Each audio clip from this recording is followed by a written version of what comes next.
Comment réaliser l'animation d'un engrenage sur SolidWorks? Dans cette vidéo, je vais vous montrer comment vous pouvez réaliser cette animation. Il s'agit de l'animation de l'engrenage. Vous pourrez apprendre comment sélectionner un engrenage, remplir les paramètres de l'engrenage et faire apprendre beaucoup de choses sur les engrenages. Pour cela, on va mettre pause à l'animation. Venir cliquer sur Nouveau, sélectionner Assemblage.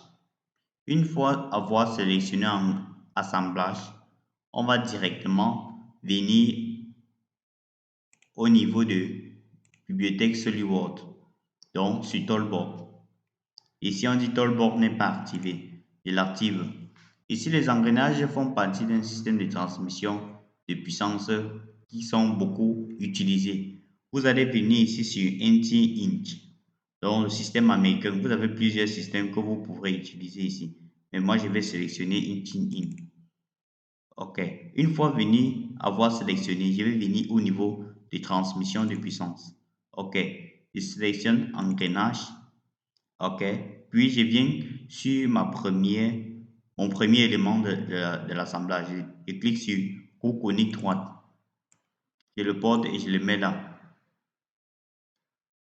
J'ai eu à faire une première vidéo où je mettrai le lien en description sur comment réaliser, remplir tous ces paramètres-ci. Vous n'aurez qu'à la consulter si vous voulez avoir plus de détails sur chaque élément de l'engrenage. Donc, une fois le tableau des paramètres apparu, vous allez juste insérer tous ces éléments-ci dans le pas diamétral. Vous mettez 10, le nombre de dents, vous mettez 40, le nombre de dents du pignon 20, l'angle de pression 20, la largeur. Comme je l'ai répété plusieurs fois, j'ai eu à faire une vidéo où j'expliquais le nombre, la signification de chacun de ces éléments-là. Vous n'aurez qu'à le consulter si vous voulez avoir plus de détails. Une fois avoir rempli toutes ces données-ci, surtout ne l'oubliez pas et respectez parfaitement ces éléments-ci, puisque si vous ne respectez pas un élément, le truc ne sera plus valable. On valide le composant. On valide le composant.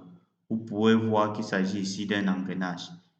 Puis, on va venir au niveau de bibliothèque. Cette fois-ci, on va venir cliquer sur pignon conique de la denture.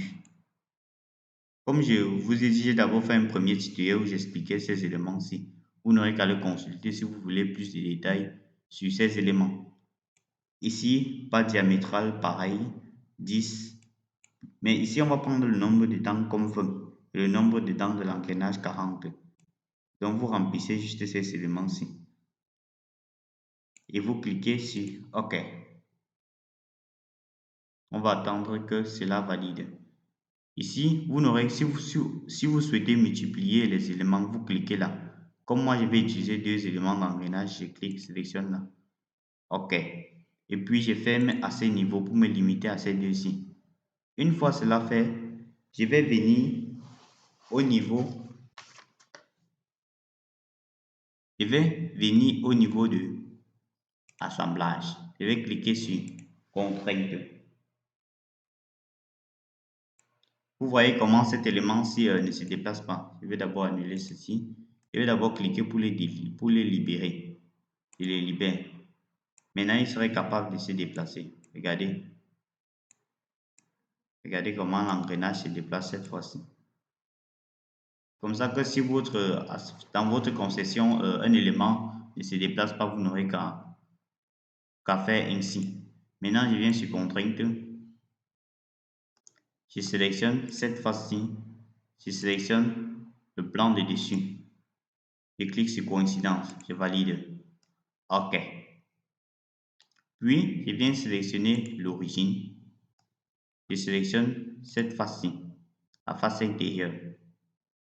Je clique ici sur coaxialité. Je valide OK. Une fois cela fait, je valide mon assemblage.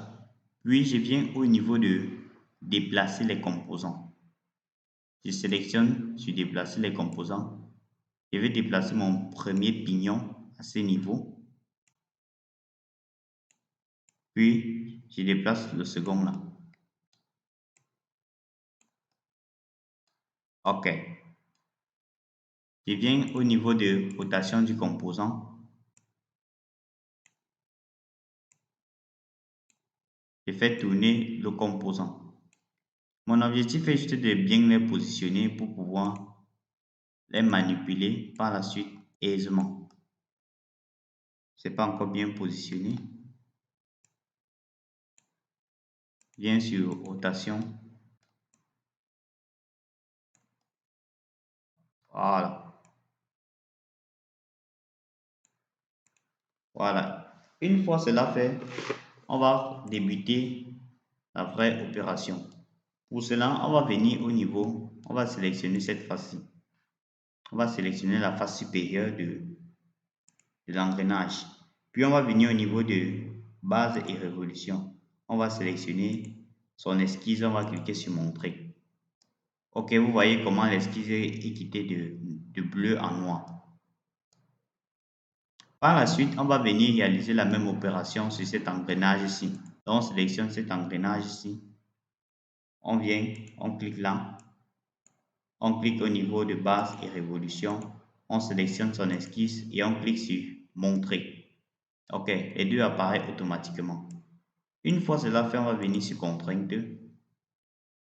On va sélectionner ce point-ci. Je parle du deuxième point. Je sélectionne ce point-ci et ce point-ci.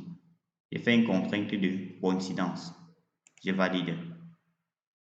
Voilà, vous pouvez voir comment notre conception s'est réalisée. Puis, je sélectionne cette droite-ci, donc l'axe du premier pignon et l'axe du deuxième pignon. Je mets une contrainte de perpendicularité. Je clique sur OK. Par la suite, on va essayer de fixer ce pignon-ci. Pour cela, on va venir sélectionner le plan de face. Puis, on va cliquer sur cet élément-ci.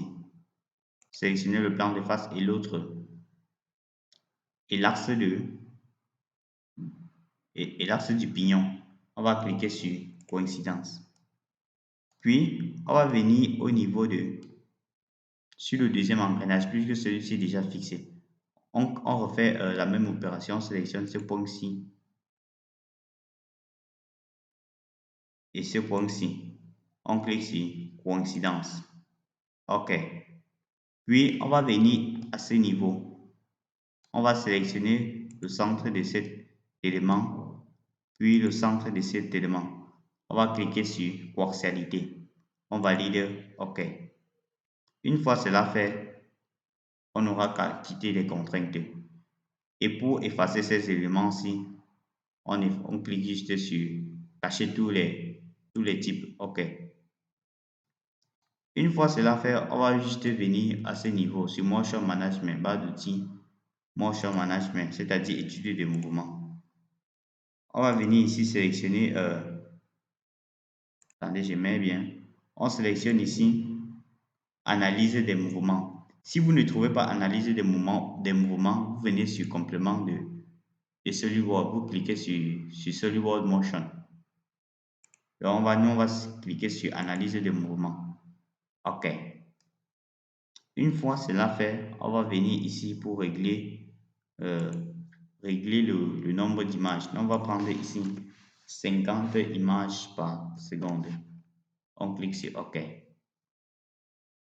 Une fois cela fait, on va venir ici sur contact, simuler un contact. On va sélectionner cet engrenage et cet autre engrenage. Puis ici, il y a plusieurs éléments, mais nous, on va juste cliquer sur OK. On ne va pas vouloir entrer dans les détails pour cette fois-ci. On clique sur OK. Puis, comme le second contact. Ah, non, il faut avoir rentrer. J'ai oublié de bien synchroniser ces éléments-ci. OK. Donc, vous devez tout d'abord venir ici pour synchroniser cet élément-ci. On va revenir au modèle 3D. Au modèle. On va venir à ce niveau-ci. au niveau d'assemblage sur déplacer le composant.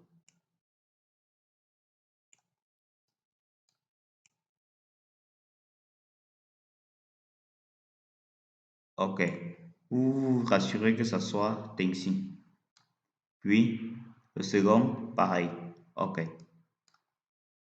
Mais c'est pas grave, c'est juste un simple détail. On va juste revenir, recommencer.